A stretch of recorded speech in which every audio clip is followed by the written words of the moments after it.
प्रिय मित्रों, आज जो टॉपिक मैंने चुना है आपसे चर्चा करने के लिए, वह कुछ पाठकों की रिक्वेस्ट पे ही चुना है।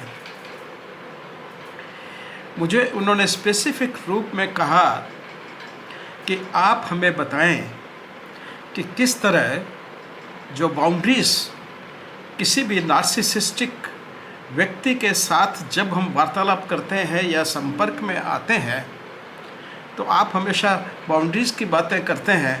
उन बाउंड्रीज़ को सेटअप कैसे किया जाए, यह व्यवहारिक जीवन में अत्यधिक महत्वपूर्ण है। खाली नार्सिसिस्टिक व्यक्ति के लिए ही नहीं, बल्कि हर व्यक्ति जो आपके संपर्क में आता है, चाहे वो कार्यशाला के समय में हो, चाहे पारिवारिक परिस्थिति में हो, चाहे आपके व्यक्तिगत परिस्थिति में हो, हर समय आपको हर व्यक्ति के साथ में कुछ बाउंड्रीज तय करनी पड़ती हैं कि किस सीमा तक आप उससे ओपन होंगे या किस सीमा तक उस व्यक्ति को आप ओपन अप होने देंगे अपने साथ। यह बाउंड्रीज कहना वास्तव में बड़ा आसान है, पर प्रैक्टिकल रूप में इनको एस्टैब्लिश करना अपने प्रैक्टिकल बिहेवियर में अत्यधिक मुश्किल होता है। क्यों कि व्यक्ति बहुत प्रकार के हैं, उनका स्वभाव, उनका प्रेजेंटेशन, उनके विचार, हर जो है व्यक्ति किन्हीं दो व्यक्तियों के एक जैसे नहीं होता। और उसमें भी कुछ व्यक्ति पर्सनैलिटी विकार से, व्यक्तित्व विकार से पीड़ित भी होते हैं, कुछ बॉर्डरलाइन होते हैं, कुछ लोगों में मिला जुला एक से ज़्यादा व्यक्तित्व विकार के लक्षण दिखाई देते हैं।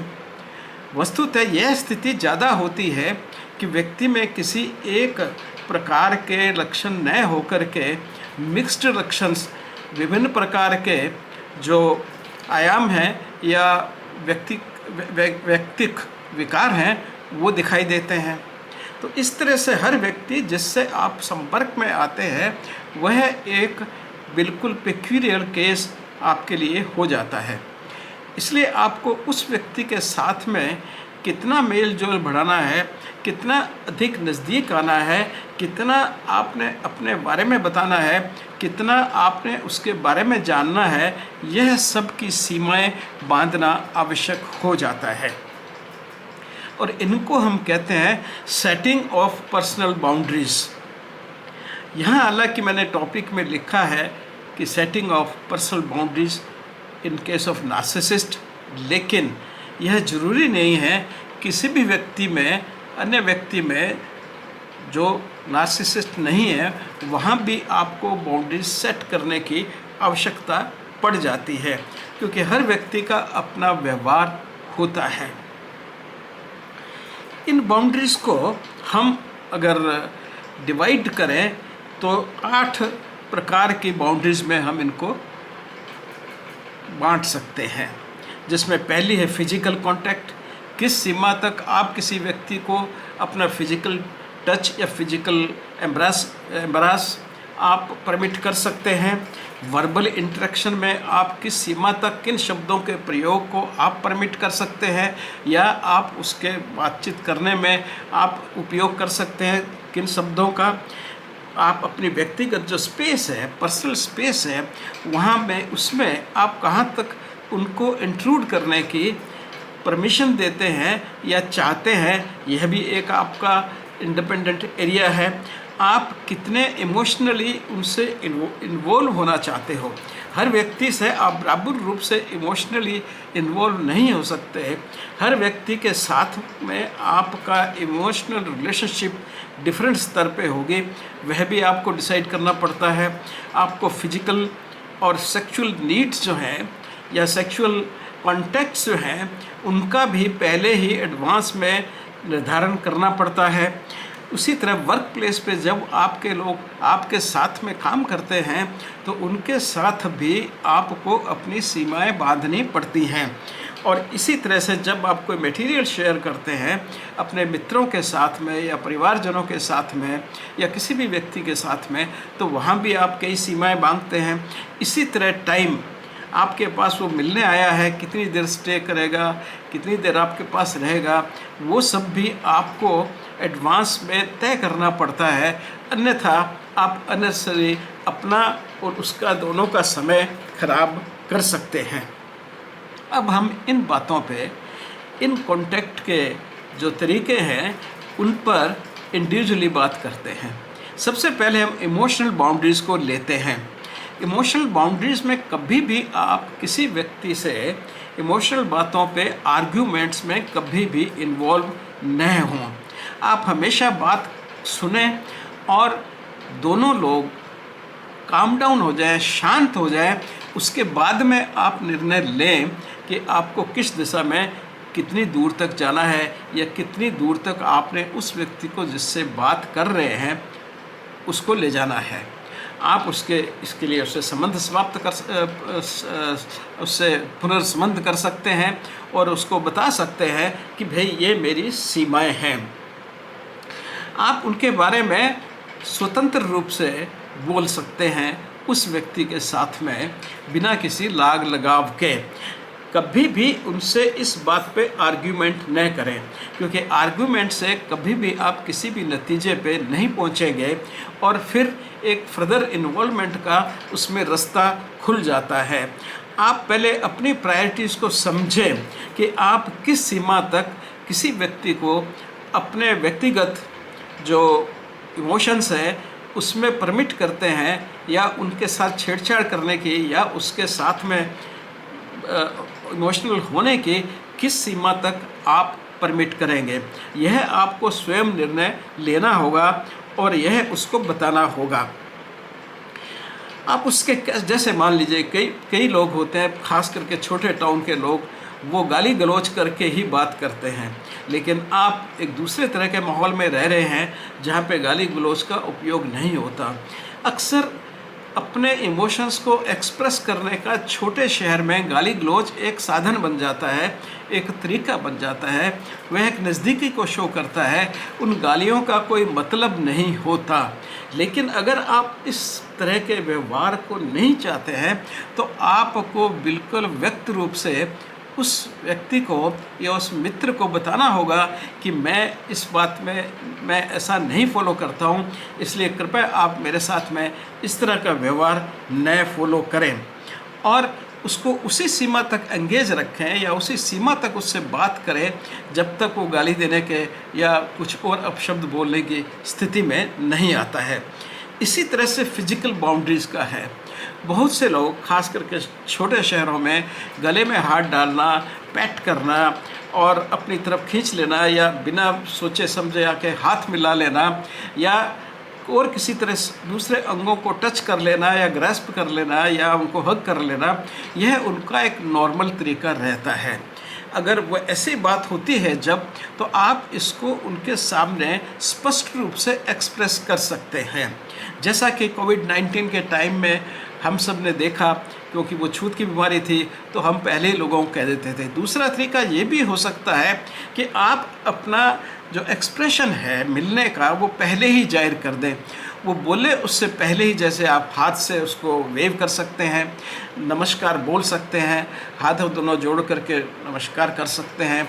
अगर फिर भी वो नज़दीकी आना चाहता है तो आप कह सकते हैं कि आप एक कदम ज़रा पीछे रह के बात करिए, क्योंकि आजकल संक्रमण का समय है और बीमारी फैलने का है। तो इस तरह से आप उस सिचुएशन को एक्सप्लेन कर सकते हैं और इसलिए डिस्टेंस रखने के लिए उन्हें आप कह सकते हैं। या फिर आप ये कह सकते हैं कि देखिए मैं ज़्यादातर हाथ नहीं मिलाता हूँ, मैं नमस्कार से ही विश्वास करता हूँ या वेविंग में विश्वास करता हूँ।